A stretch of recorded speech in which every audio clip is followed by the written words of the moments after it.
जो पूरा कौरव पक्ष था उसमें भी बड़ी विविधता थी, और उस समय पर जितनी भी कलाएं, चतुरताएं, ज्ञान होते थे वो उधर भी थे भाई। एक शय थी जो इधर थी उधर नहीं थी। क्या? उन्हें कृष्ण से कोई लेना देना नहीं। कृष्ण आज भी हैं, गीता तो है, गीता के प्रति जिज्ञासा होनी चाहिए। वहाँ सारा खेल समझने का है, वहाँ कर्मकांड के लिए कोई स्थान नहीं है। वहाँ पर ग्रंथ से उलझना पड़ता है, एक एक शब्द को भेदना पड़ता है, बात के मूल में जाना पड़ता है। अगर आप ये सब कुछ कर रहे हैं तो आप कृष्ण के साथ हैं। ये ऐसा है कि जैसे आपके मकान के दरवाजे के आगे रोज़ कोई एक केले का छिलका रख जाता हो। रोज़ आपको पता है कि कोई केले का छिलका रख जाएगा। रोज़ आप निकलते हो, रोज़ देखते हो कि केले का छिलका पड़ा है, और रोज़ उसी पर पाँव रखते हो, रोज़ फिसलते हो। कितना खतरनाक है ना, कितना डरावना। हम ऐसे हैं। मुझे पता है वहाँ गड्ढा है, और मैं वहाँ खड़ा होकर सबको बता भी रहा हूँ, देखो ये गड्ढा है, और मैं साथ ही ये भी बता रहा हूँ, पता है थोड़ी देर में गिरने वाला हूँ और मैं गिरूंगा। और ये और भी डरावना तब हो जाता है जब आपको पता चलता है कि रोज़ रात को आप ही चुपके से अपने ही दरवाजे के सामने केले का छिलका रख जाते हो। आप ही रखते हो, आप ही पकड़ भी लेते हो कि रख दिया, और फिर आप ही अनिवार्यतः गिरते भी हो। है कि नहीं खतरनाक? हम ऐसे हैं जिसको हम अपना कॉन्शियस माइंड या चैतन्य मन बोलते हैं। वो बेचारा इतना मजबूर है, उसे पता भी होता है तो वृत्तियों पर उसका कोई बस नहीं चलता। रूमी कह रहे हैं कि मुझे पता भी है कि गड्ढा है सामने में तो भी गिरूंगा। Although you see the pit you can not avoid it. देखते हो आप चैतन्य मन से, कॉन्शियस मन से, और गिरती है वहां जाके वृत्ति। जो चैतन्य मन होता है वो बड़ा शक्तिहीन होता है, और वृत्ति बड़ी ताकतवर। वृत्ति से ज्यादा ताकत बस उसमें होती है जो वृत्ति से ऊपर है, आत्मा। वृत्ति को आप विचार से नियंत्रित नहीं कर सकते। विचार के तल पर तो आप जानते रहते हो कि आप क्या गड़बड़ करते हो, कहाँ जाके गिरते हो, कहाँ गलती हो जाती है, कहाँ फिसल जाते हो, सब जानते हो आप। कोई यहाँ नहीं बैठा है जिसको ना पता हो कि वो रोज़ कहाँ चूकता है, लेकिन उसके बाद भी वो रोज़ चूकता है और वहीं चूकता है। क्योंकि जिस तल पर गलती होती है उस तल से नीचे उस गलती का समाधान नहीं हो सकता। विचार वृत्ति से नीचे है, विचार के पास बहुत कम ताकत है, वृत्ति बड़ी ज़बरदस्त है, बड़ी सबल।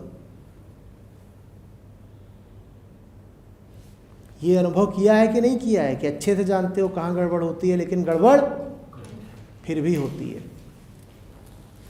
आज जिस चीज़ पर डांट खाई, आज जिस चीज़ पर पछताए, अगले दिन फिर वही हो जाती है। ऐसी अशक्त हालत है हमारी, ऐसी दयनीय स्थिति है हमारी।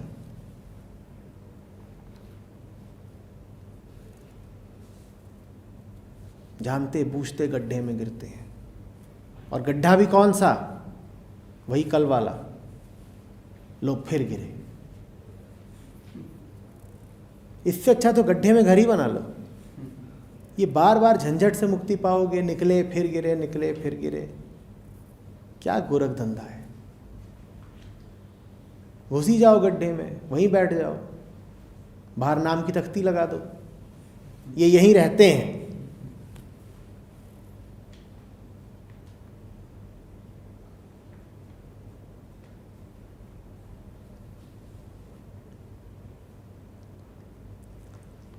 वृत्ति के तल पर जो समस्या है उसका समाधान मात्र आत्मा है, उसका समाधान विचार नहीं हो सकता।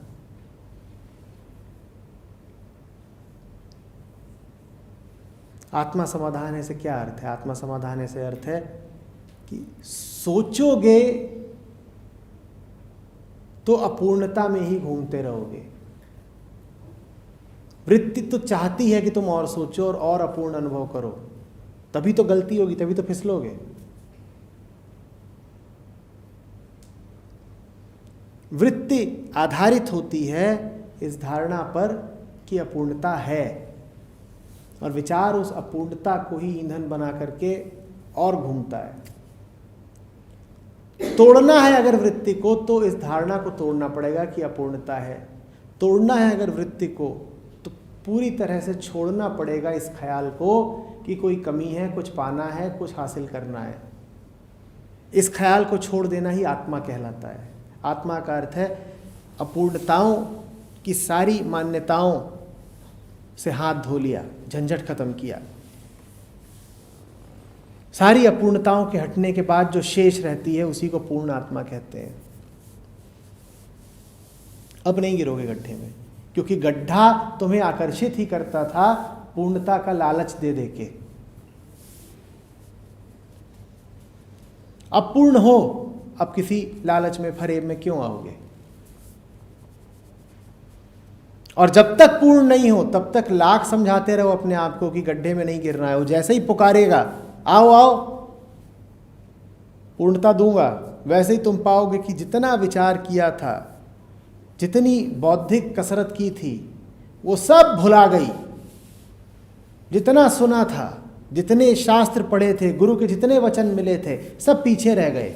वृत्ति ने खींच लिया। ये होता है कि नहीं होता है?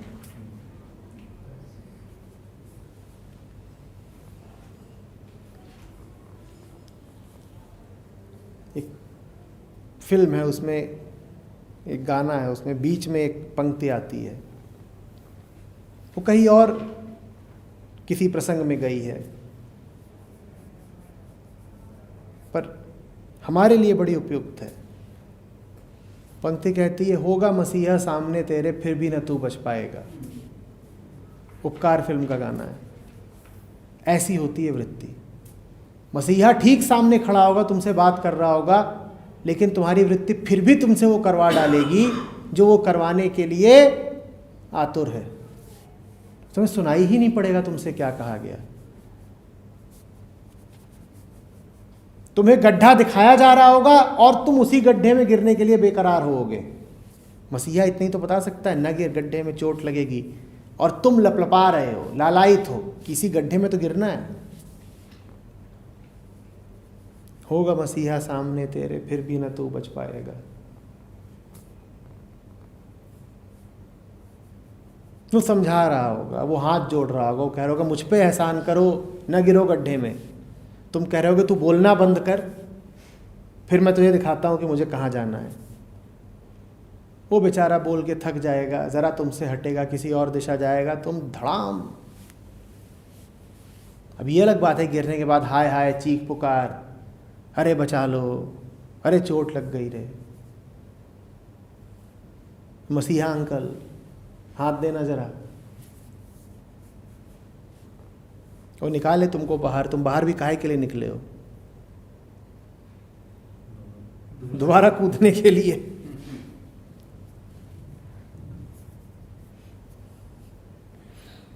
तो बाहर निकालने भर के लिए तो उसको बुलाओगे, मसीहा भैया जरा निकालना बाहर, और जो ही बाहर आओगे कहोगे अच्छा अब जरा जाना उधर कुछ काम करो अपना।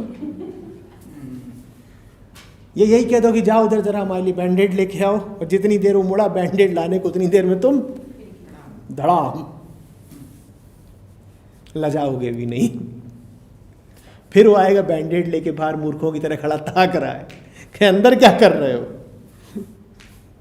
तुम कहोगे यही तो हमें करना था, लेकिन चोट बहुत जोर से लगी है, जरा फिर तो बाहर निकालो। इरादा हमारा एक है, गड्ढा बड़ा नेक है।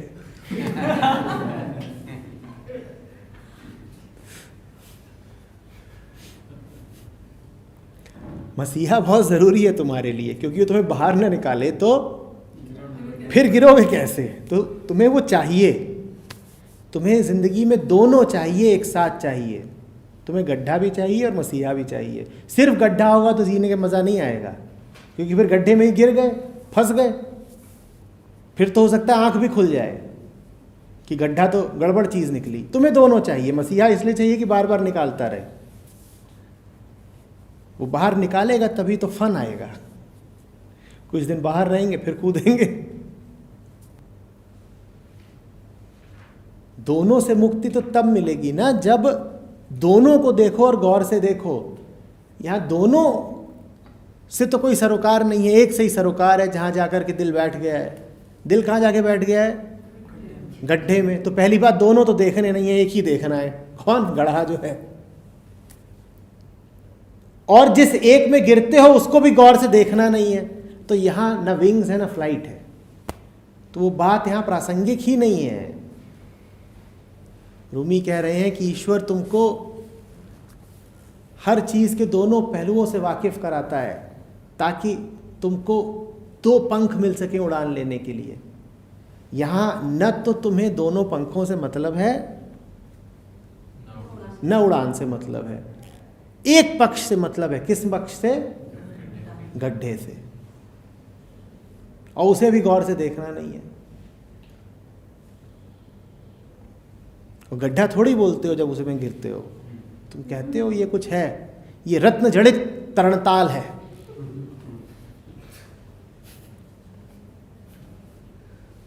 Diamond studded swimming pool.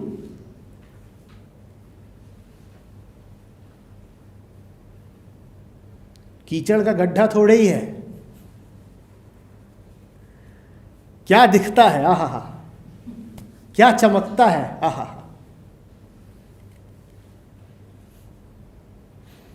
थोड़ी देर में भैया बाहर निकालना, लग गई। अच्छा ठीक है, निकालते हैं। अच्छा ठीक है, जब पानी लेके आओ हमारे लिए। गिर गया, छलांग मार दी। गिर गया तो ऐसे कह रहे हैं जैसे फिसल गया।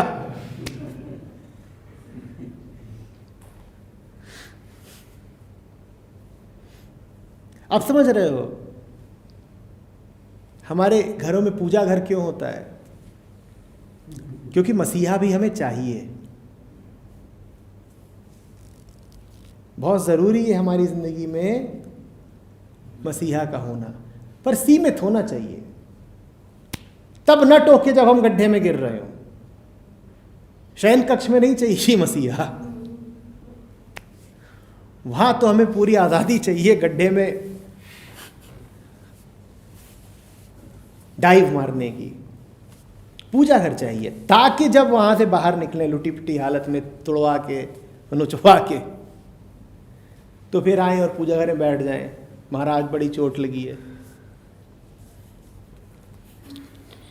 देखिए, मोहब्बत में बिछड़ना ज़रूरी होता है। गड्ढे का मज़ा लेने के लिए बाहर आना ज़रूरी होता है। स्विमिंग पूल से बाहर नहीं निकलोगे तो दोबारा डाइव कैसे मारोगे? बच्चों को देखा है वो जो झूला होता है जिसमें ऊपर से फिसलते हैं तो नीचे आते हैं, तो ऊपर से फिसल के नीचे आते हैं, फिर भाग के क्या करते हैं? फिर जाते हैं, सीढ़ी चढ़ते हैं, फिर ऊपर। नीचे नहीं आएंगे तो ऊपर कैसे चढ़ेंगे? ऊपर नहीं चढ़ेंगे तो नीचे कैसे आएंगे?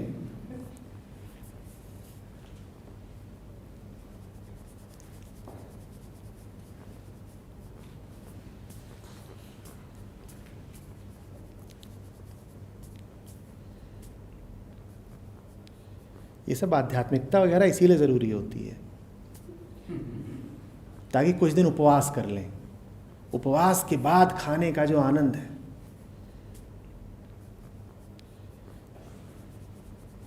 आप तो समझते होंगे, बहुत चलता है उपवास।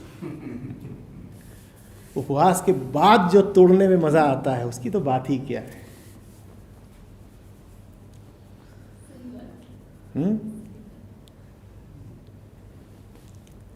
रमज़ान के दिनों में जो मज़ा है खाने का, रोज़ा तोड़ने का, वो और दिनों में थोड़े ही आता है। पूरे दिन पानी भी नहीं पिया है उसके बाद, तो गड्ढे से बाहर आना इसीलिए ज़रूरी है। अब गिरेंगे।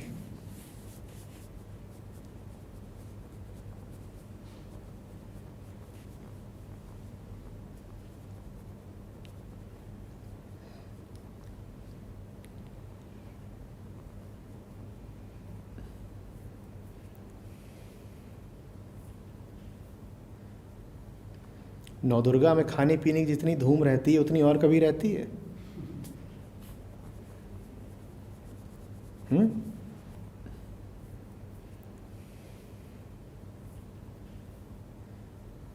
मुरादाबाद में था मैं उन दिनों, उसमें कट्टू का पिज्ज़ा मिल रहा था, सिंघाड़े के आटे का बर्गर। जितना गरिष्ठ और जितना तीखा जैन खाते हैं और कोई खाता है? अरे बिना मिर्च के, बिना मक्खन के। कारण है ना उसका, कारण ये है कि संयम को बहुत प्रधानता दी गई है। मन हमारा ऐसा ही है, उसको जो सिखाया जाएगा वो सीख लेगा, इसलिए ताकि उसके विपरीत में उतर सके।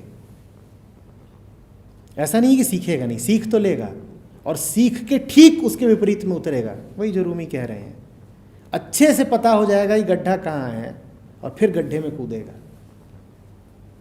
जितना आपको जो बताया जाएगा आप सुन तो लोगे और फिर वही करोगे।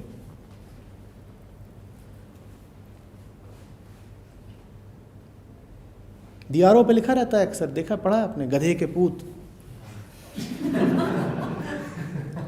और सबसे सौंधी खुशबू वहीं से उठ रही होती है। ऐसा नहीं है कि लोग अनपढ़ हैं, पढ़ लिया और पढ़ लिया उसके बाद समझ गए कि यही तो है जगह। रूमी यही तो बता रहे हैं कि जहां पता हो गड्ढा है वहीं पे गिरना है, तो जहां लिखा हो गधे के पूत वहीं पे झरना है।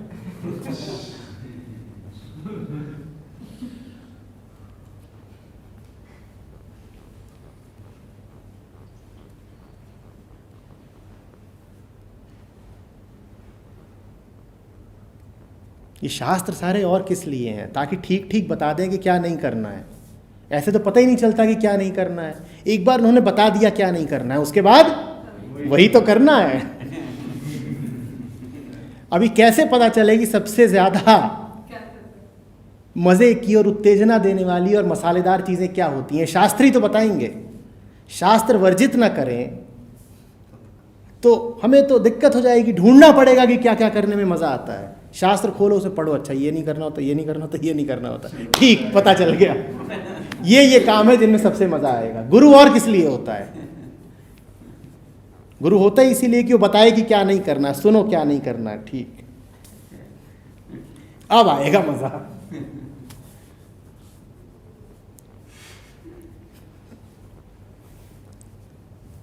किसी ने सच ही कहा है कि गुरु उपाय है, गुरु मुश्किल हल कर देता है। ऐसे तो बड़ी मुश्किल होती, खोजते फिरते कि कहाँ कहाँ से उत्तेजना आ सकती है।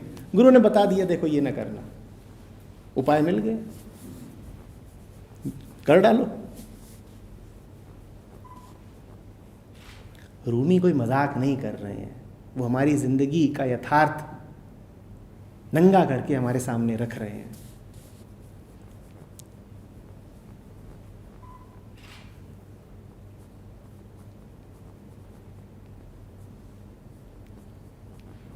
जो कि मजाक ही है।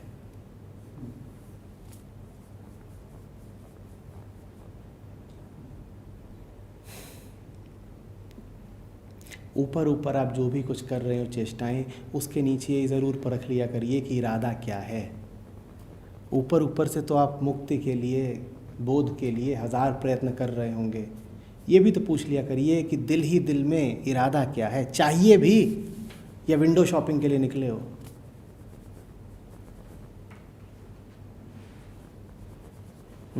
साफ साफ पूछ लिया करिए इरादा क्या है।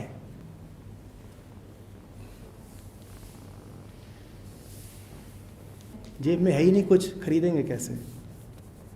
जब विंडो शॉपिंग के लिए निकलते हैं तो न पैसा है न कार्ड है, यूं ही निकल आए तफरी, खरीद कैसे लोगे? चीज़ महंगी है।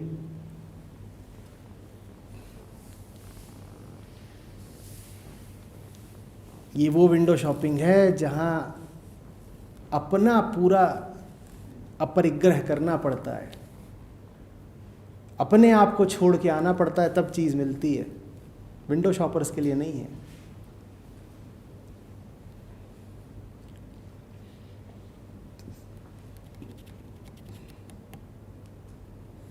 भेलपूरी थोड़ी है कि बाजार में टहल रहे थे और यूं ही खरीद ली, भैया एक पत्ता बनाना 10 रुपये वाला।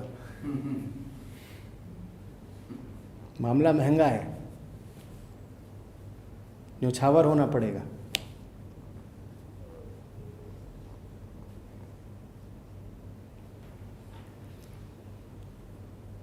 जब इरादा भक्षण का हो तब सब भक्ष्य बन जाता है और तर्क निकल आता है। इसीलिए मैं कह रहा हूँ सवाल एक कीमती है, इरादा क्या है, इरादा क्या है।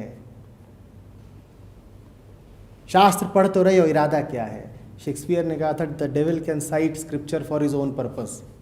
इरादा क्या है।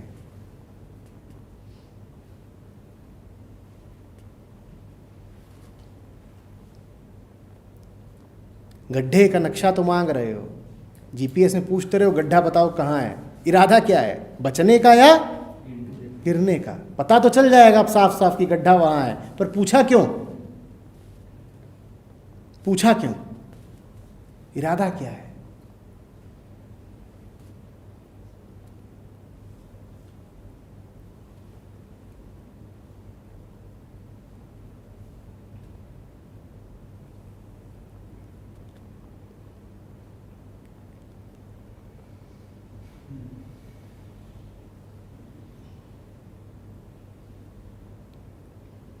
ये बड़ा बड़ा लिख के घरों में चिपका लीजिए, क्या इरादा क्या है, बाकी सारी बातें फिजूल।